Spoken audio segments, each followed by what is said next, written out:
જમ્મુ કાશ્મીરમાં થયેલા આતંકી હુમલામાં 28થી વધુ લોકો માર્યા ગયાના સમાચાર મળી રહ્યા છે। ત્યારે જમ્મુ કાશ્મીરમાં આતંકી હુમલાના સુરતના પ્રવાસીનું મોત થયું છે। પહલગામ હુમલાને લઈને સુરતના અધિક કલેક્ટરે દુઃખ વ્યક્ત કર્યું છે। જમ્મુ કાશ્મીરમાં થયેલા આતંકી હુમલામાં 28થી વધુ લોકો માર્યા ગયાના સમાચાર મળી રહ્યા છે। ત્યારે દક્ષિણ ગુજરાતના એક ગુજરાતીનું પણ મોત થયું હોવાના સમાચાર મળી રહ્યા છે। જમ્મુ કાશ્મીરમાં થયેલા આતંકી હુમલામાં 28થી વધુ લોકો માર્યા ગયાના સમાચાર મળી રહ્યા છે। ત્યારે દક્ષિણ ગુજરાતના એક ગુજરાતીનું પણ મોત થયું હોવાનું સમાચાર મળી રહ્યા છે।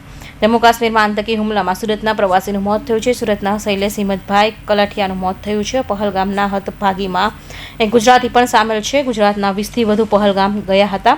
પહલગામ હુમલાને લઈ સુરતના અધિક કલેક્ટરે દુઃખ વ્યક્ત કર્યું છે અને કહ્યું કે શૈલેષ કથડિયાના મૃતદેહને સુરત લવાશે।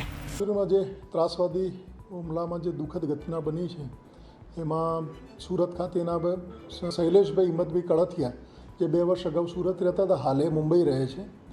એમના પરિવાર સાથે ફરવા ગયેલ એમના ઉપર ત્રાસવાદી હુમલામાં શૈલેષભાઈનું મોત નીપજ્યું છે। જમ્મુ કાશ્મીર રાજ્ય સરકાર દ્વારા અમને ગઈકાલે યાદીમાં જણાવ્યું છે એમની ડેડ બોડી અને એમના પરિવારને લઈ આવવા માટેની તમામ વ્યવસ્થા રાજ્ય સરકારના સૂચના મુજબ રાજ્ય સરકાર દ્વારા કરવામાં આવેલી છે અને એમની ડેડ બોડી સુરત ખાતે લઈ આવવા એમના પરિવારને લઈ આવવા માટેની તમામ વ્યવસ્થા જિલ્લા વહીવટીતંત્ર અને સ્ટેટ ઇમરજન્સી ઓપરેશન સેન્ટર દ્વારા કરવામાં આવી છે અને સુરત ખાતેની તમામ વ્યવસ્થા પણ કાલે જમ્મુ કાશ્મીરના પહેલગામમાં હુમલો થયો હતો। એમાં ભાવનગરના પણ 20 લોકો હતા અને એ 20માંથી એક વિનોદ ઢાભીને ઇન્જરી થઈ છે અને તેનો ઇલાજ ત્યાં ચાલુ છે અને પિતા પુત્ર જતીશ પરમાર અને સ્મિત પરમાર જે ભાવનગરના કાલિયાબીડ વિસ્તારના છે એનો દુઃખદ અવસાન થયો છે।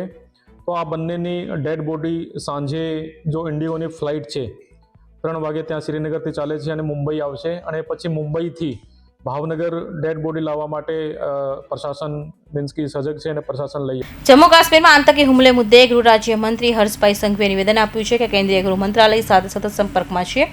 આતંકી હુમલા મુદ્દે માહિતી મળી રહ્યા છે તેમજ પ્રવાસીઓમાં ગુજરાતી હોવાની માહિતી મળી રહી છે। ગુજરાતીઓને તમામ બનતી સહાય કરવામાં આવશે। કૌશિક પટેલનો report, Hind TV news, Surat.